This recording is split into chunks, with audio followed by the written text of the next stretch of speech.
Magandang araw mga kabaro. Ikaw ba ay isang kadete, aspiring seafarer, aspiring officer, o isang ganap ng officer sa barko?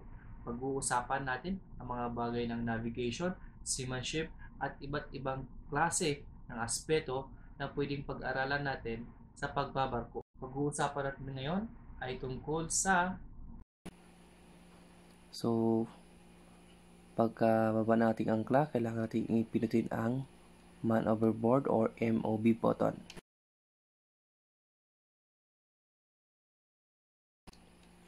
So, sa module na ito, ginagamit natin isang GRCX Gen 901B. So, yan, makikita mo agad pag nagpindot ka ng ating MOB, meron tayong anchor sight dyan sa ating ECDIS. So, ang gawin natin, tanggalin muna natin yung ating monitoring circle at ipapakita ko sa inyo kung paano ito ginagawa. So, usually, ito na yung ating anchor. Nakababa na tayo at saka clear naman. So, ang gagawin natin, maglagay tayo ng anchor, create monitoring circle. At saka, for example, maglalagay tayo ng 350 meters. Yan. So, paano tayo kumuha ng ating anchor monitoring circle? So, may calculation tayo kung paano natin gagawin yung ating radius, ang ating circle, para sa ating monitoring. So, ito yung ating calculation. Sa paggawa ng ating turning circle, kailangan natin ng number of shackles, multiply natin sa 27.4 meters, plus ang length overall niya, at saka i-divide natin ito sa 1852. Yan ang magiging length and cables natin. So, take note guys na ang ating 1852 meters is equals to 1 nautical miles. So, ang 185.2 meters is equals to 0.1 nautical miles. So, ang 0.1 nautical miles naman is equals to 1 cable. So, yan yung ating conversion. So, ang shackle is a length of an anchor chain. No? Yan yung dinalaglag natin sa ating pag-angkla. So, one shackle is equals to 15 fathoms or 90 feet or 27.432. So, ang one shackle daw, it's either 15 fathom, 90 feet, or 27.4. Yan yung conversion niya, guys. Yan yung gagamitin natin, yung 27.4 meters. So, yan ang ating magiging basihan sa ating conversion. So, sample natin, meron tayong length overall ng 200 meters at saka maglaglag tayo ng ating 6 shackles of chain. For example, meron tayong 6 shackles of chain, multiply natin sa 27.4 meters plus natin sa 200 na luwa or ating length overall. Then, i-divide natin ito sa 185.2. So, ang equals niya ito is 1.967 cables. Pwede rin guys, gamitin natin ito yung 364 meters. So, kung hindi natin gagamitin yung divide by 1852, ang equals niya lang is 364.4 meters. So, ito yung gagamitin natin sa ating ECDIS. So, usually, paper charts ang ginagamit natin is cables. Kung paper charts pang ginagamit nyo, 1.967, i-convert natin sa 2 cables. Yan ang gagamitin sa paper chart. Pero, pag ginagamit natin ang ECDIS, use natin ang 364 meters. So, depende kung ano ang ginagamit nyo. But usually, pag sa ECDIS natin, kailangan natin i-enter ang kanyang monitoring circle para sa ating alarms ng anchor na dragging. So, for example lang, meron tayong 350 meters. Ito yung ating demo. Demo only. So, ilalagay natin ito, yung radius natin na 350 meters. Click OK. So, mapapansin nyo guys, itong bilog natin, nag-automatic yan. Pag i-click mo OK, mag-automatic yan siya center ng ating barko. So, ulitin natin para magiging exact yung ating anchor watch. No? Clear natin muna. Yan. So, anchor watch again, create monitoring circle. Input natin yung 350 meters. 350. Then, click enter. So, bago mo i-click ang okay na yan, ang okay na yan, i-click mo yung anchor na ito, yung sa ating MOB, yan. Yung bilog na yan. Yan, ang exact niya. Yan ang tama, no? Kung hindi nyo makita yan, maglagay na lang kayo ng posisyon ng inyong anchor position. So, tingnan natin guys, lagyan natin ng ABL, VRM. So, lagay tayo ng mga 2 cables estimated sa ating VRM. Yan, meron tayong 2 cables. So, ilagay natin ulit ang core watch natin. Create monitoring circle and the radius is 350 meters. So, demo lang po yan. Enter natin. Pero wag mo muna i-click na okay. Click mo muna dito. Yun. Pag na-click mo na siya, then click okay, sigurado tayo na yung ating anchor watch is tama. Naka-based siya doon sa anchor position, hindi doon sa center ng ating barko. So, take note guys, na dapat alam nyo yan. Yan.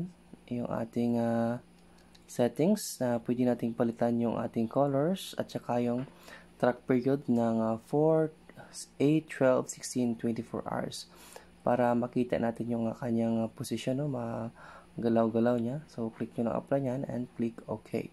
So, yan. Makikita nyo yung kanyang galaw.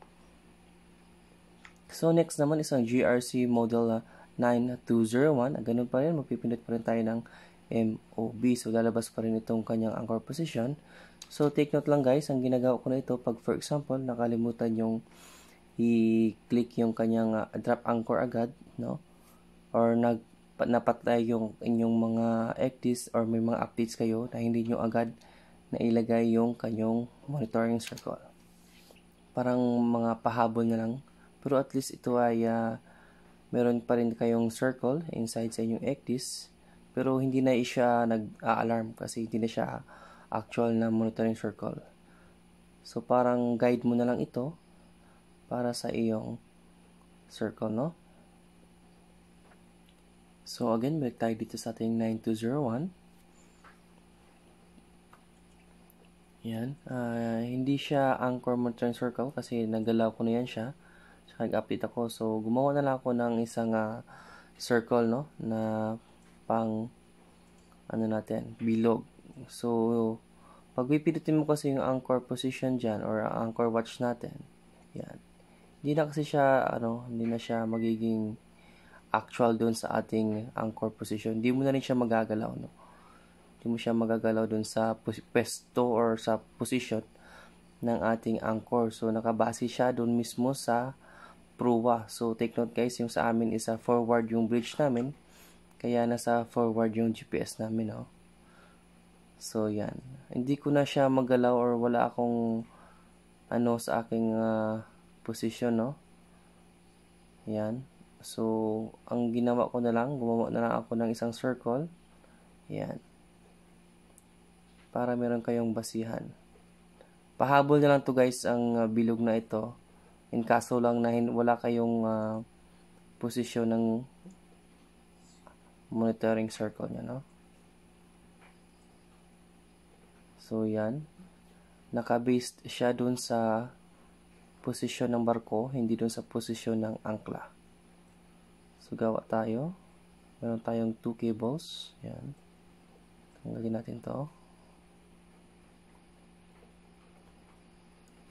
So, tanggalin natin tong anchor na to.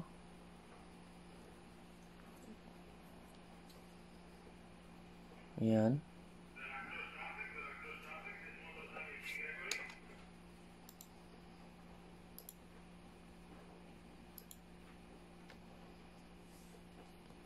So, ayusin natin. So, ayun, tanggalin natin tong anchor na to kasi hindi na siya i-on or off natin yan. I-off na natin. Tapos, gawa na lang tayo ng isang circle, no?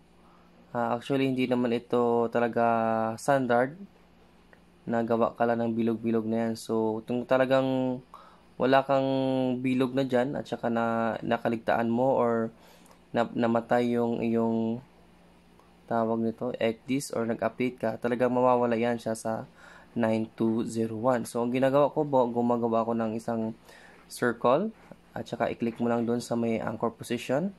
Saka gawa ka ng radius mo, no, na desired radius or sa calculated radius mo. So, i-click mo yon. Gawa ka ng solid lines. Yan, solid lines yan. Then, pwede mo namang palitan yung kulay, no, ng black, red, or magenta, or anong kulay na gusto mo. So, pwede kang magbigay ng exact radius ng pwede mong ilagay. So, 2 cables. Yan. So, tips and tricks, mga dagdag lang ito. Yan. At least meron ka pa ring bilog.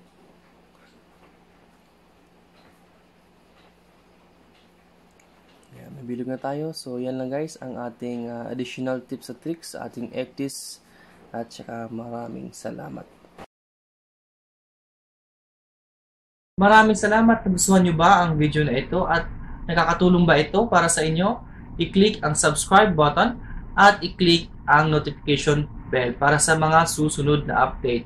At kung nabitin kayo at gusto niyo pang manood ng mga videos na katulad nito, i-click ang mga sumusunod na mga videos. Maraming salamat. Bye!